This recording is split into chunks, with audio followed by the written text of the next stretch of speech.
నమస్తే, welcome to Sakshi digital. This is Shahida. ఇప్పుడు ప్రతి ఇంట్లో ఏసీ కామన్. ఎండలో నుంచి వచ్చి ఏసీ చల్లటి గాలిలో కూర్చుంటే స్వర్గంలా అనిపిస్తుంది. కానీ ఈ ఎండల తాకిడికి మనల్ని కాపాడే ఏసీలు కూడా ఓవర్ టైం డ్యూటీ చేస్తూ అల్లాడిపోతున్నాయి.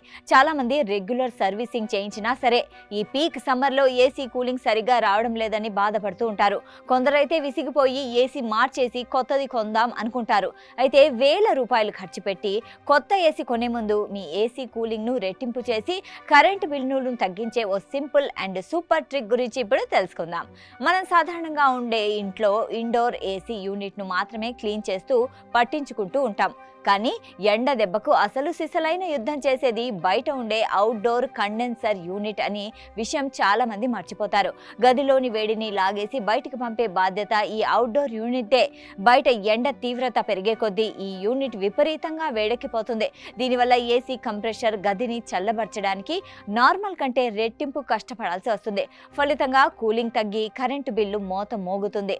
ఇలాంటి సమయంలోనే ఓ పవర్ఫుల్ హ్యాక్ అద్భుతంగా పనిచేస్తుంది. బయట ఉన్న ఏసీ కంప్రెషర్ లేదా కండెన్సర్ యూనిట్ పై లైట్ గా నీళ్లు చల్లడం లేదా పోయడం ద్వారా దాని ఉష్ణోగ్రతను ఒక్కసారిగా తగ్గించవచ్చు. చాలా మందికి ఎలక్ట్రికల్ వస్తువులపై నీళ్లు పోస్తే షార్ట్ సర్క్యూట్ అవుతుందేమోనని భయం ఉంటుంది.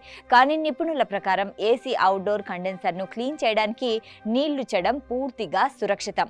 నీళ్లు పోయడం వల్ల కండెన్సర్ కాయిల్స్ పై పేరుకుపోయిన దుమ్ము ధూళి కొట్టుకుపోవడమే కాకుండా ఆ నీరు ఆవిరయ్యే క్రమంలో కాయిల్స్ చాలా వేగంగా చల్లబడతాయి. దీనివల్ల ఏసీ ఎక్కువ శ్రమించాల్సిన అవసరం ఉండదు. తక్కువ టైంలోనే గది ఐస్ లా మారిపోతుంది. ఫలితంగా కరెంటు బిల్లు తగ్గడంతో పాటు ఏసీ లైఫ్ కూడా పెరుగుతుంది.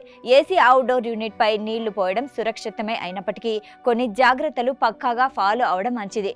నీళ్లు పోయడానికి ముందు ఖచ్చితంగా ఇంట్లో ఏసీని పూర్తిగా స్విచ్ ఆఫ్ చేయాలి. కేవలం కండెన్సర్ కాయిల్ పై మాత్రమే నీళ్లు చల్లాలి.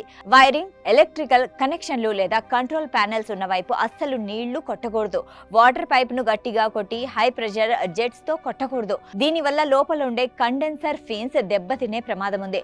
లైట్ గా జల్లులాగా మాత్రమే పోయాలి. నీళ్లు కొట్టిన తర్వాత కనీసం కొద్దిసేపు ఆరనిచ్చి ఆ తర్వాతే ఏసీని మళ్ళీ ఆన్ చేయాలి. అలాగే వేసవిలో ఏసీలు ఎక్కువ గంటలు తిరుగుతాయి కాబట్టి ప్రతి 3 నుంచి 4 వారాలకు ఒకసారి ఇండోర్ యూనిట్ ఫిల్టర్లను తీసి నార్మల్ ట్యాప్ వాటర్ తో కడిగి ఆరబెట్టి మళ్ళీ ఫిక్స్ చేయాలి. గదిలోని చల్లటి గాలి బయటకు పోకుండా తలుపులు, కిటికీల సందులను వెదర్ స్ట్రిప్పింగ్ లేదా సీలెంట్స్ ఉపయోగించి పూర్తిగా లాక్ చేయాలి. ఏసీ గాలి వచ్చే దారి అడ్డంగా ఎలాంటి కర్టన్లు, ఫర్నిచర్ లేకుండా చూసుకోవాలి.